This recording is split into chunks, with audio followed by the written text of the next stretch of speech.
गंगा मैया की जय हो। हे माँ गंगा, हम बारंबार आपको प्रणाम करते हैं, नमन करते हैं।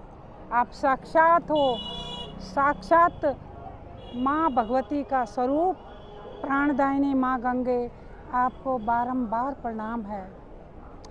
अगर हमें भारत को समझना है तो सबसे पहले हमें गंगा को समझना होगा।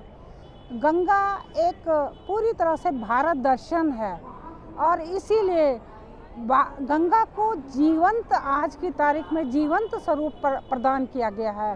गंगा जीवंत है, गंगा स्वयं बोलती है, पहाड़ों को चीरते हुए और छोटे छोटे झरने आपस में मिलते हुए सब बातें करते हुए चलते हैं। जैसे गंगा एक ऊर्जा स्रोत, प्राणदायिनी गंगा हम सब के लिए एक प्रेरणा का स्रोत है, पूरे भारत के लिए।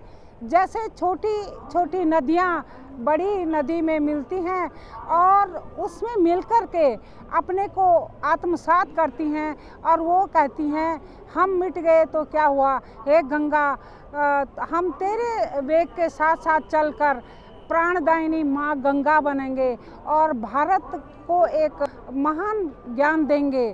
गंगा को जानने के लिए भारत को एक तरह से भारत का जो संविधान बनाया गया और भारत का निर्माण किया गया, वो पूरी तरह से गंगा को सिंबॉलिक मानकर किया गया। गंगा एक जीवंत थी और भारत एक जीवंत राष्ट्र है, ये मानकर गंगा को सिंबॉलिक करके भारत के संविधान के रचयिताओं ने भारत का संविधान बनाया।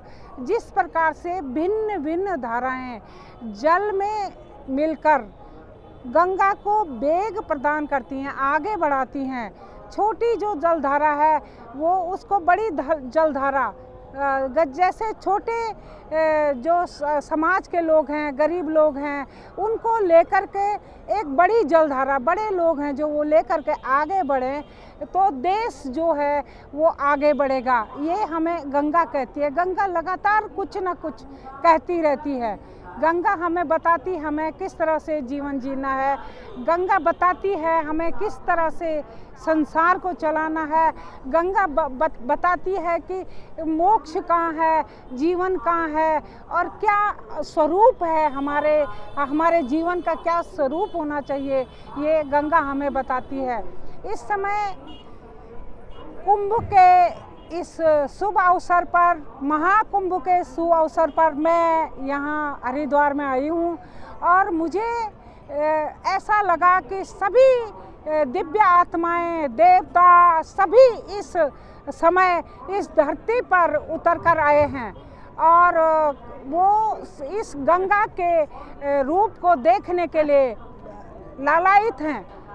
गंगा का ये स्वरूप, ये नज़ारा देखने के लिए जब कहते हैं कि गंगा देवप्रयाग में अलकनंदा और गंगा का संगम हुआ, तो जब गंगा आगे बढ़ी तो हर हर गंगे की टंकार से पूरी भारत भूमि गूंज उठी और स्वयं भगवान राम गंगा के दर्शनों के लिए इस धरती पर आए और राम का अवतरण हुआ। वहाँ पे देवप्रयाग में राम का मंदिर है। तो इस गंगा के दर्शनों के लिए इस समय हरिद्वार में न जाने कितने देव आत्माएं, भगवान शिव, भगवान विष्णु, न जाने किस रूप में इस महाकुंभ में आई हुई हैं और सभी लोगों को यहाँ पर, जो यहाँ पर आए हुए हैं, उनको इस माँ गंगा का और इन महान दिव्य आत्माओं का आशीर्वाद मिल रहा है। सभी लोग गदगद हैं भारत के लिए, सभी के लिए, संपूर्ण विश्व के लिए वसुधैव कुटुंबकम की भावना को लेकर के मैं सभी के कल्याण की कामना करती हूँ। सर्वे भवन्तु सुखिनो, सर्वे सन्तु निरामया, सबके सुख की कामना करती हूँ।